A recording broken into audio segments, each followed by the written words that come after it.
man. If you want to know just how I got here, it's so easy to explain. With God's grace, God's grace, with God's grace, with amazing grace, I made it this far by the grace of God. God's grace, God's grace, with God's grace, with amazing grace, I made it this far by the grace of God. Lord, I thank you for how you brought me through the night. Lord, you kept me and you never left me. You stood by my side. There were so many times when I came so close. Old man death tried to take me in. But the reason I'm here is not hard for me to see. In fact, it's so easy for me to explain. With God's grace, God's grace, with God's grace, with God's grace, I made it this far by the grace of God. If I want to know just how I got here, and if I want to know how I'm still standing, I made it. Yes, I made it by the grace of God. Some people say,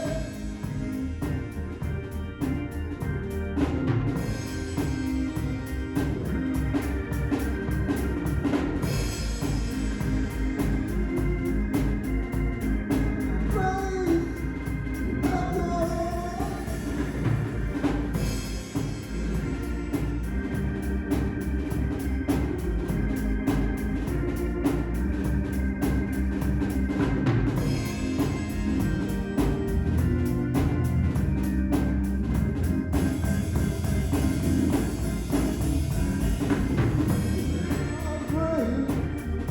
God's grace, with God's grace, with God's grace, I made it this far by the grace of God. God's grace, God's grace, God's grace, with God's grace, I made it this far by the grace of God. Yeah.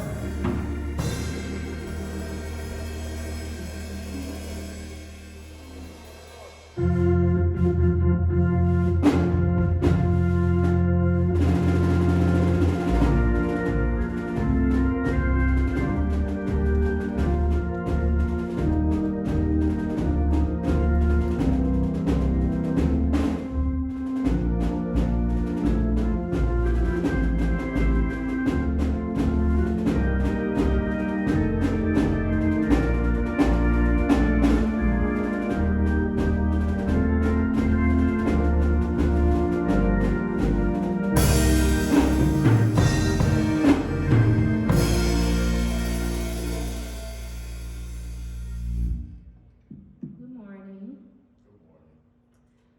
First, I want to start by thanking God, because without Him, I would not be here right now. And none of this would be possible without Him at all.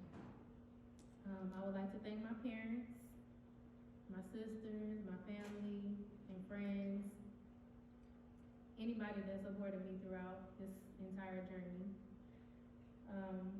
And my husband-to-be, I don't really know how to say thank you to him, because without him, I wouldn't have been able to do any of this. I don't know if anybody knows, but he moved from California to help me while I was in school.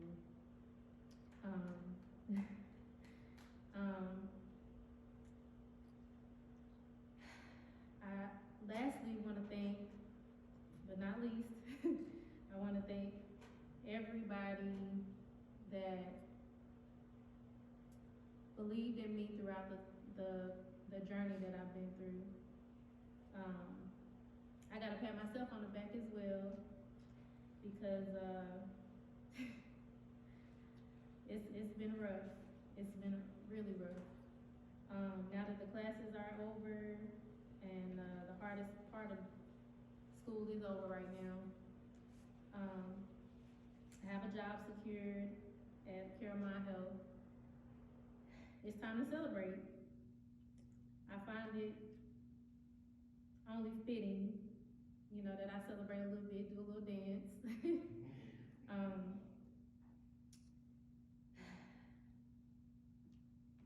Sorry, I'm getting a little bit emotional because it's been a lot.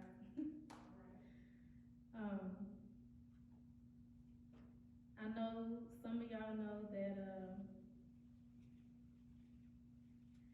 this is far from my first attempt from finishing nursing school. To be a nurse has been my intention since I entered undergrad at 18 years old. And here I am 17 years later at 35 and I finally did it. Amen. In spite of being, losing my job at the very beginning, getting pregnant, being in the hospital multiple times, trying to hide it. I was fighting the whole time.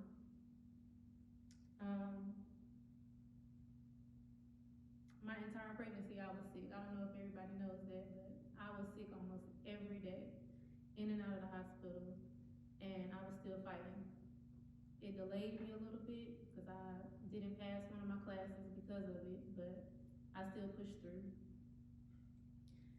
And there were some people that doubted me. I mean, granted, I did try multiple times, but I thank God for those people as well, because if it hadn't been for the doubters, that wouldn't have given me that extra motivation to keep going.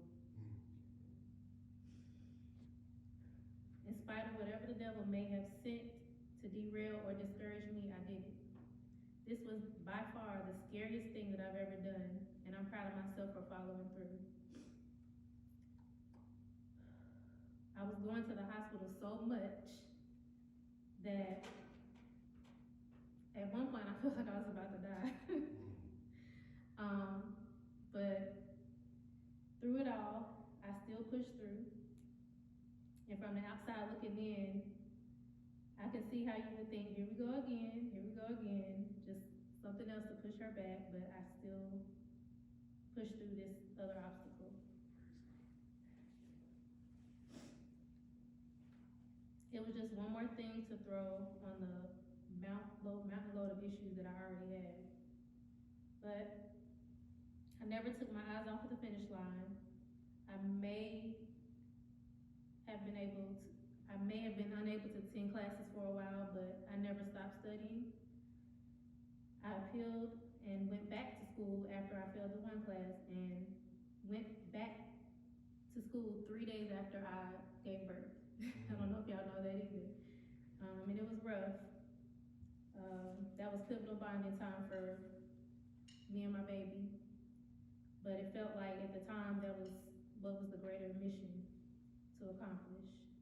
The decision, though difficult, I feel it was the defining moment in this process. It was the moment that everyone else began to see what I knew all along. I was going to finish this no matter what threw me. I hope that no matter where you are in life on your journey today, that maybe you're able to look at my experience and find a silver lining or hope or inspiration. When God has put something in your heart that just won't leave you alone, surrender to it. Because if He planted that seed in you, He will provide everything you need to make it grow. All you have to do is do the work, get out of the way, and let your faith do the rest.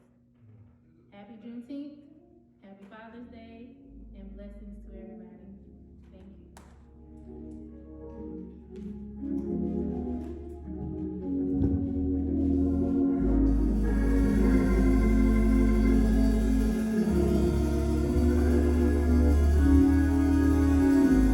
When I think about the goodness of my Jesus and all that He's done for me. My soul cries out, hallelujah. I thank God for saving me. Well, when I think about the goodness of my Jesus and the way He died at Calvary, my soul cries out, hallelujah. I thank God for saving me. Well, thank God. Thank God. Thank God for saving me. Well, thank God. Thank God. Thank God for saving me. Oh, when I think of Jesus, my soul cries out, hallelujah. I thank God for saving me. Oh, when I think about the goodness of Jesus and all that He's done for me, my soul cries out, hallelujah. I thank God for saving me. Oh, thank God. Thank God. Thank God for saving me. Oh, when I think about the goodness of Jesus and what He's done for my daughter, yeah, He got her through, yeah. I thank God. Thank God. She had a sister too, and He gave all she had. Thank God for the whole family. Oh, thank God for the family that supported my daughter through trials and tribulations. Thank God. Thank God for saving me. Thank you, Lord. Yeah. Yeah. Thank God. Thank God for saving.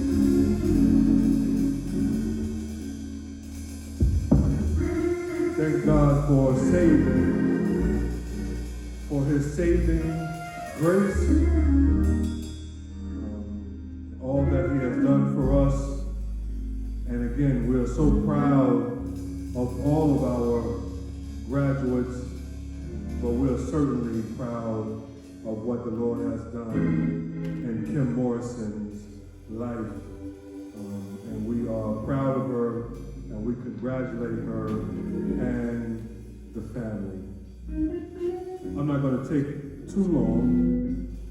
My scripture reference for this Men's Day, going this Father's Day, but it's our Men's Day message, is from Ephesians chapter 4, verse 25 to 27. Ephesians chapter 4, verse 25 to 27. Therefore, putting away falsehood, let everyone speak the truth with his neighbor, for we are members one of another.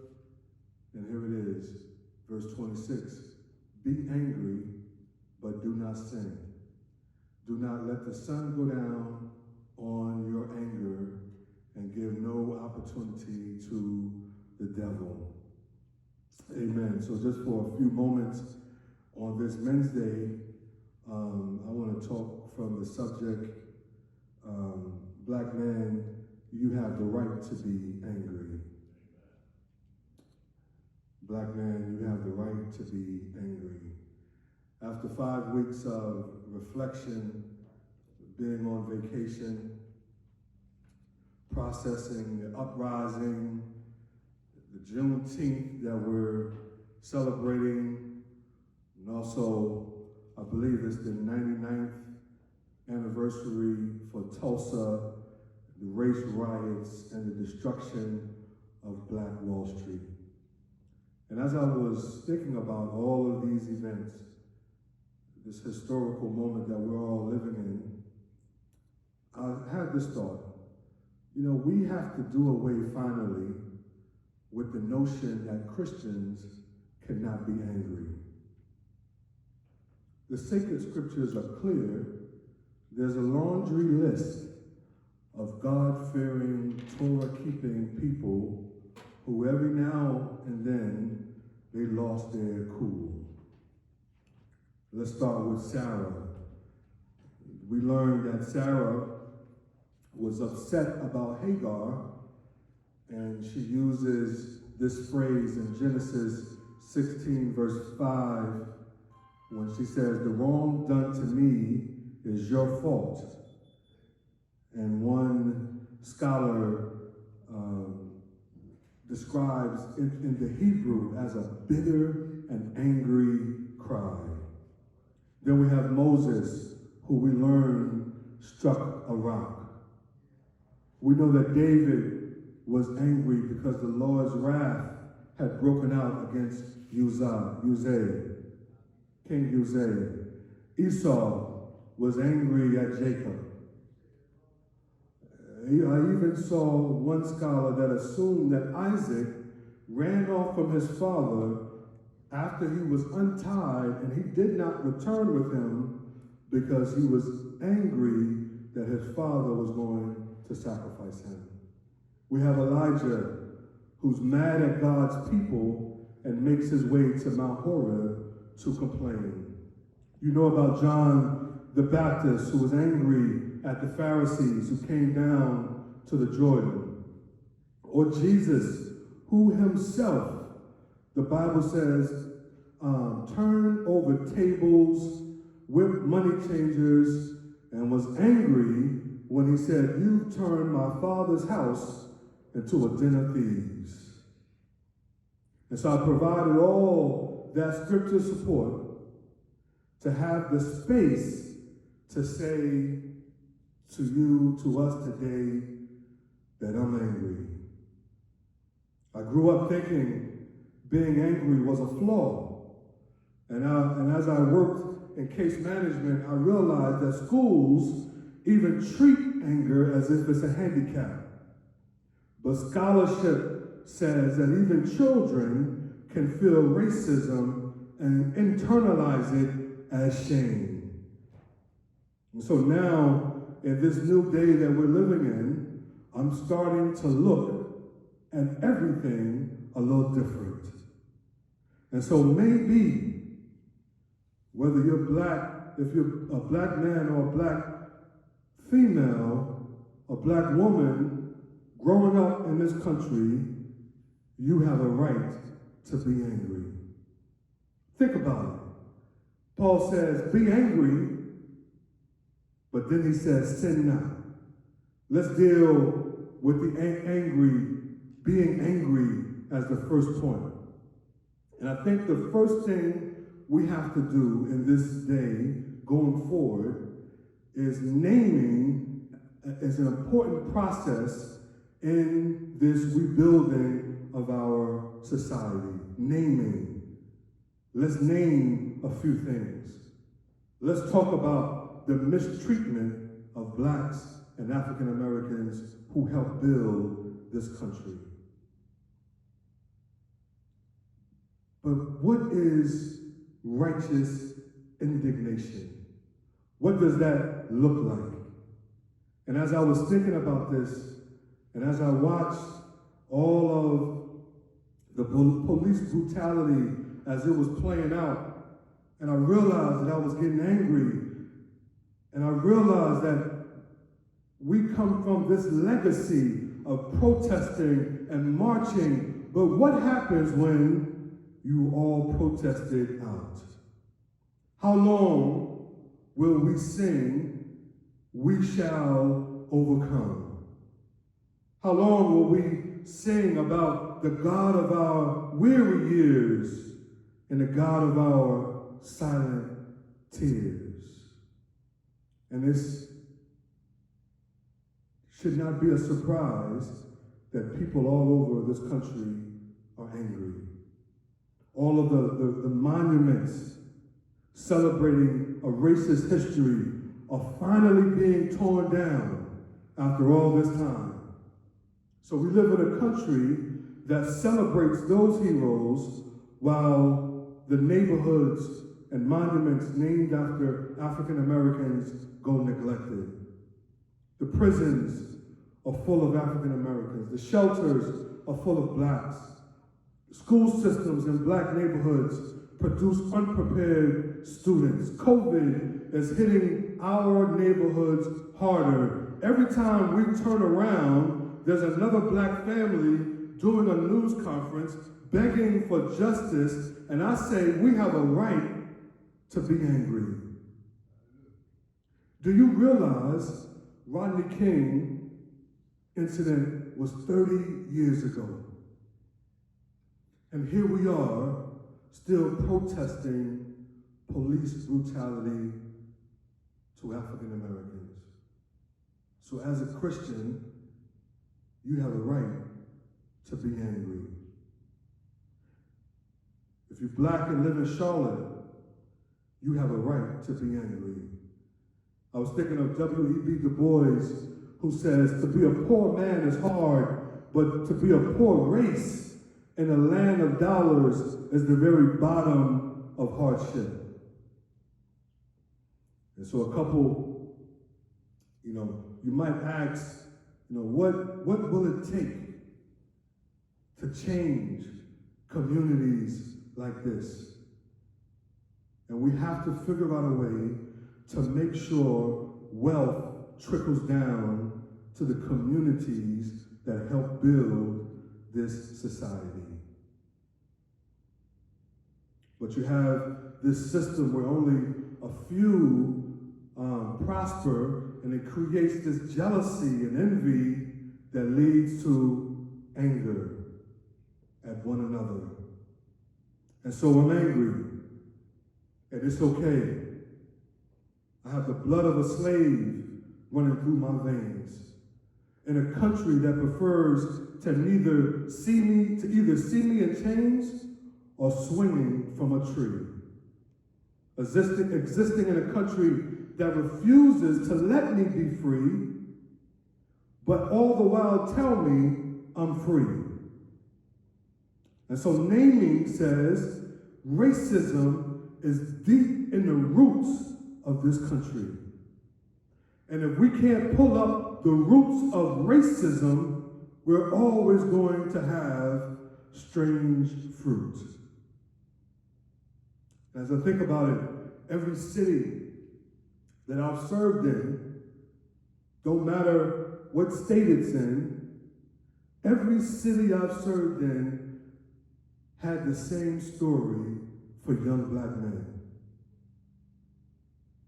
And so I'm beginning to realize that I'm standing on the shoulders of my ancestors who also had a knee on their neck. So how do we cure racism? It seems simple, but the idea is that we have to figure out a way to treat everybody the same. In our criminal justice system, treat everybody the same. When it comes to housing and mortgages, we have to do away with redlining and treat everybody the same.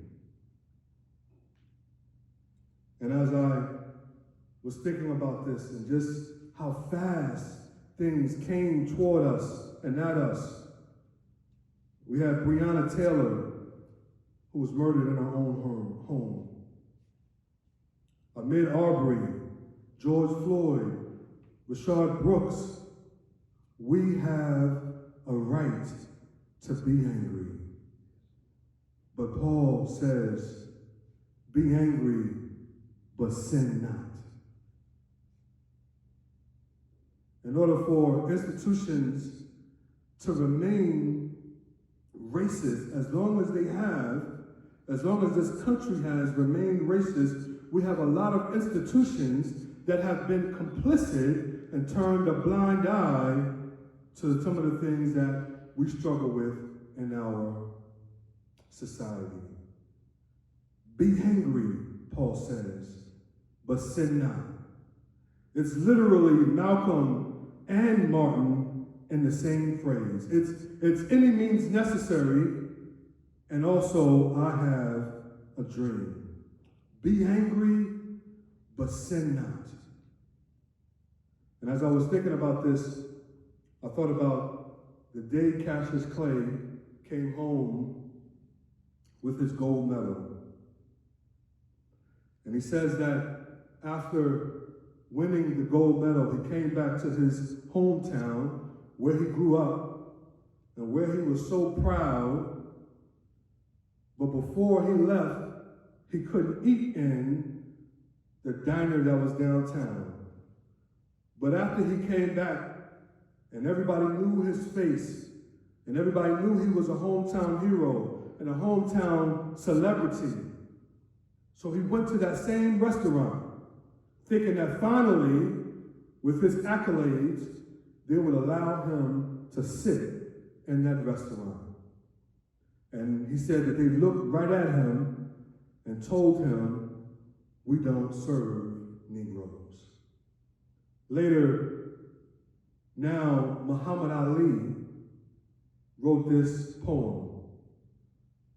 It says, we came in chains. We came in misery. Now all our suffering, pains are a part of our history. We came in chains, you must remember that. For that and that alone explains exactly where we are at. We came in chains. We came as living loot, so you could boast slave-gotten gains. We've grown beneath your boot. We came in chains, and how our blood was spilled. Together with our sweat, it stains this nation we have built. We came in chains. We didn't volunteer, and yet today, the fact remains, we're still held captive here. We came in chains. And now I say, cut us loose, though that may go against your grain. Still, there is no excuse. We came in chains. Now, who down there is going to bear the cost till every one of us regains the freedom we have lost? We came in chains. And now your choice must be to either blow out my brains or set me free. We came in chains. Muhammad Ali was angry, and he had a right to be angry. And Paul says to his readers and listeners in the book of Ephesians, he says, be angry, but sin not. And I think Paul knew something about anger. He was angry at the way the poor had been treated. He was angry at the way Peter acted one way around some and acted another way around others. He was angry at the church of Corinth for the division, but he still has this space that says, be angry, but sin not. And as Christians, we have the right to be angry. But what we don't have the right to do is to sin. And so we have to find this balance that says, I'm going to flesh out my anger in ways that are practical in regards of allowing God to use me for change, but I still have to conduct myself in a way that is honorable to the Lord who has called us. We have a right to be angry. But let us internalize that anger and use it for passion. Passion that goes out and pursues justice. Passion that goes out and pursues equity. Passion that says that regardless of the color of your skin, we're going to finally now live in the moment and in the expression of Dr. King, who says his desire is there for one day for us not to be judged by the color of our skin, but by the content of our character. And as sad as it is to say, we still live in a society where we are judged by the color of our skin. Before we can even open up our mouths, people are already judging us based on racist ideas and racist stereotypes that have permeated this country going all the way back to the colonization of this country. And so, as we go forward like Paul, with this understanding that anger is healthy, but that anger has to exist in parameters that God has already established. Let us turn that anger outward into healthy expressions of a strategy that pulls down racism and pulls up the roots of racism and all of its harm that has been done. And that is my prayer. My prayer is for the young black man to understand that his feelings of anger are warranted. You have a reason to be angry. But now take that anger to the Lord in prayer and ask God how he can use that anger in ways that help establish the beloved community that Dr. King talked about. God bless you. For the men of Mount Olive, to the people of Mount Olive Presbyterian Church, God bless you, and amen.